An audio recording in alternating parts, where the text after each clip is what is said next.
안에서 들으면 저거 그냥 음악 듣는 거지. 노래는 스피커로 틀고 그냥 음악 듣는 거잖아. 움직임만 하는 거지. 음악 전혀 모르는 거 같아. 안녕하세요. 태양나노입니다. 저번엔 중국 친구들이 보내준 중국은 어떻게 전시회를 하고 난초 거래를 하는지 이렇게 짧게 중국 문화에 대해서 알아봤는데요. 이번엔 제가 작년에 2020년 도쿄돔에서 열린 세계 난 박람회를 직접 갔다 왔고요.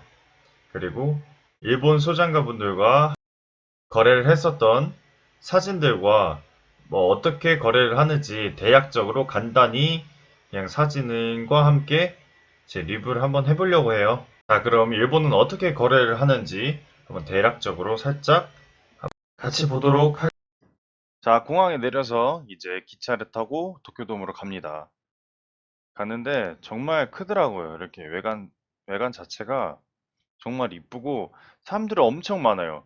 근데 중요한 점은 다 하나씩, 화초는 하나씩 꼭 사고 가시더라고요. 이렇게 기다리는 장소고요. 그 난초를 사거나 화초를 사고 잠깐 쉬는 곳이에요. 저기 앞에 보면은 피아노가 있습니다. 피아노도 공연을 해주고요. 세계 난전 2020년 이렇게 써 있죠.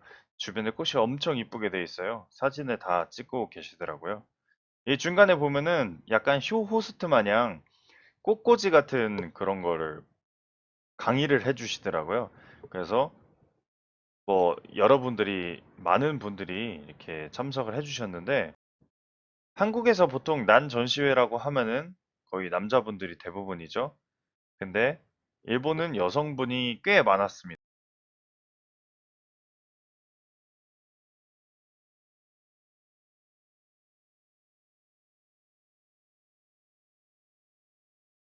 이렇게 디스플레이도 잘 해놨고요.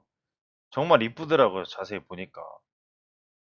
뭐 한국에선 볼 수 없는 약간 그런 완전 일본틱한 일본풍이죠. 그리고 제가 한국에서는 거의 없을 거예요.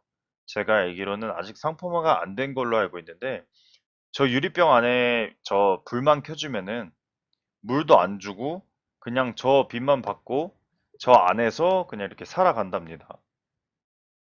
엄청 이쁘죠? 저게 작품으로도 많이 만들어져 있는데 저게 아마 한국에서도 가까운 시일 내에 성공하지 않을까 싶어요. 잔디가 요즘 중국에서 열풍이 불고 있어요. 1년 내내 항상 푸르다. 집 안에서 저렇게 키우게 되면은 1년 내내 푸르다 해서 요즘 중국에서 잔디가 이렇게 열풍인데 일본도 마찬가지로 이쁘게 팔고 있더라고요. 난초도 이렇게 자세히 보시면은 팔고 있는데 완전 난초를 이렇게 랩에 싸서 거기 안에 수태를 돌돌 말고 꼭 꽃 사진을 이렇게 겉에 붙입니다. 꼭 꽃의 사진을 겉에 붙이고 가격을 꼭 적어놔요. 꼭 적어 놓습니다. 제가 가급적이면 진열대나 난초 상인들이 어떻게 팔고 있는지 사진을 찍고 싶었는데 사진 찍기가 사실 일본 문화에서 참 신뢰되는 문화더라고요. 그래서 직접적으로 사진을 찍진 못했어요. 그 점은 조금 부족한데 간단 리뷰를 해보자면 우선 여성분들이 많았고요. 그리고 신기한 점은 출란을 젊은 남자분들이나 여성분들이 많이 사시더라고요. 거의 젊은 사람들은 출란은 비싼 취미다. 그렇게 해서 거의 사가지를 않는데 거의 40%, 50% 정도는 젊은 분들이 많이 구매를 하시더라고요. 그리고 또 하나 꼭 말씀드리고 싶은 거는 방금 보여드렸던 잔디 있잖아요, 잔디. 잔디가 이제 앞으로 미래 산업으로 각광받을 수 있을 것이다. 이런 것들 있잖아요. 이런 것들은 나중에도 한국에서도 성공할 수 있을 것 같. 자, 이제 도쿄돔이 끝나고 나서 이제 일본 분들이랑 한번 지역에서 어떻게 거래를 하는지, 일본에서 지역마다 이렇게 거래를 어떻게 하는지 한번 일본에서 가장 중요한 게 뭔지 한번 생각해 보세요. 난초를 살 때 가장 필요한 물건이 뭘까요? 현금입니다, 현금. 현금이 없으면은 사지를 못해요. 일본은 소비세 8%가 붙기 때문에 카드, 뭐 그런 통장 내역, 통장 거래 내역이 남으면은 세금이 엄청 비싸서 거의 현금으로 무조건 삽니다. 현금이 아니면 사실 예의가 이렇게 호텔을 빌려서 거래를 합니다. 여기 야쿠자 한 분 앉아 계시죠? 참 무섭더라고요. 그리고 이렇게 진열대로 쫙 진열해 놓습니다. 근데 딱 보면은 엄청 정갈하고 엄청 이뻐요. 근데 앞에 보시면 다 꽃사진들이 놓여져 있고 가격 같은 것도 무조건 정찰제입니다. 일본은 이렇게 다 있죠. 가격이 다 앞에 써 있어요. 이름하고 가격 이렇게 써 있습니다. 중투가 정말 많. 그리고 포장이 엄청 깔끔하죠. 보통 뭐 이렇게 가격 같은 것도 다 공개가 돼 있고요. 뭐 거의 제가 물어보니까 거의 이 판매전을 위해서 거의 일주일 전부터 이게 준비를 하신다고 하네요. 한국에선 전혀 볼 수 없는 포장법이죠.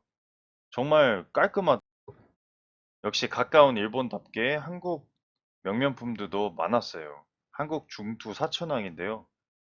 거의 뭐 4쪽 정도로 보이는데 450만 원이네요.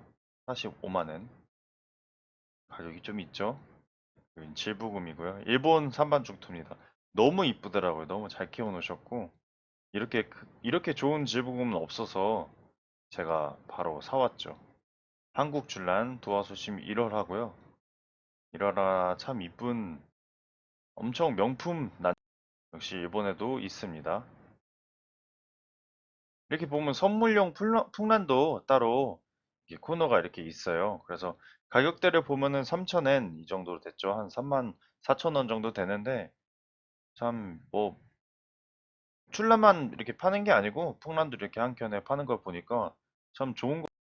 끝나고 이렇게 식사를 하는데 여기는 무조건 더치페이입니다. 각자가 돈을 내서 돈을 걷습니다. 미리 회비를.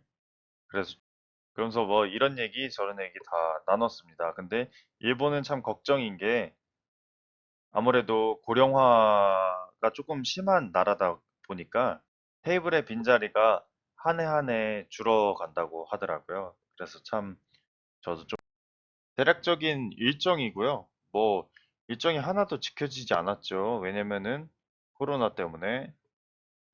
그리고 그 다음은 일반 가정집에서 이렇게 경매장이 열려가지고 한번 찾아가 봤는데요. 거의 뭐 너무 분위기가 좋더라고요. 너무 무슨 영화에 나오던 그 일본 영화에 나오던 그런 분위기에서 경매를 하시더라고요.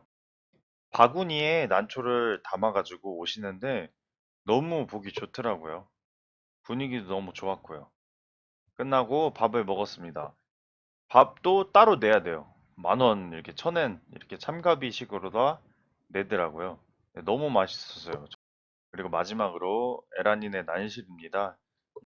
전반적으로 일본은 큰 농장 개념이 많이 없습니다. 거의 취미나 에라닌들 그런 수준이고요. 가격이 안 맞으면 안 팔기 때문에 난초를 구하기가 힘듭니다. 흥정도 잘 안 되고요. 예를 들어서 이게 100만 원이다 이러면은 거의 100만 원에 사야 됩니다. 무조건. 근데 또 반대로 일본인들이 한국에 오면은 제가 100만 원이에요 하면은 아, 좀 깎아주세요 이럽니다. 참 웃기죠? 난초를 키우는 마음가짐이 참 장인 같더라고요. 그래서 거의 뭐 자신이 죽어도 이거는 팔지 않겠다. 이거는 뭐 돈으로다가 뭐 치는 게 아니다. 그래서 뭐 깎아주세요. 뭐 좀 돈으로다가 이렇게 난초를 얘기하면은 기분을 나빠하는 표정을 짓더라고요. 그래서 정말 돈뿐만이 아니라 그냥 난초를 정말 사랑하는 모습.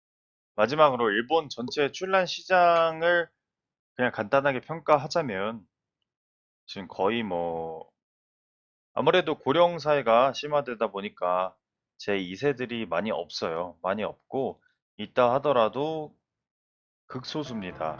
한국과는 조금 다른 분위기예요. 중국과는 완전 반대인 분위기입니다. 중국은 젊은 세대들이 이끌어 나가고 있죠. 아무래도 인구가 많고 돈이 되다 보니까. 하지만 제가 느꼈던 거는 일본은 한국에는 없는 그런 선물용 시장이 형성이 돼 있더라고요. 젊은 남자분들이나 여자분들이 출란을 집에 사가고 하는 모습이나 이렇게 홍도와 화이처럼 배양종도 명명품으로 등록을 해줍니다. 한국은 배양종이라고 하면은 조금 기피하는 경향이 강한데 일본은 배양종이라고 하더라도 존중해주고 배양종도 선물용 시장의 하나로 인정받고 있습니다. 빨리 코로나가 종식이 돼서 일본과 한국과 중국 3국이 같이 출란과 난초 문화 교류를 할 수 있는 날이 오기를 기대합니다. 영상 끝까지 봐주셔서 감사하고요. 행복한 주말 보내세요. 구독, 좋아요 눌러주세요. 감사합니다.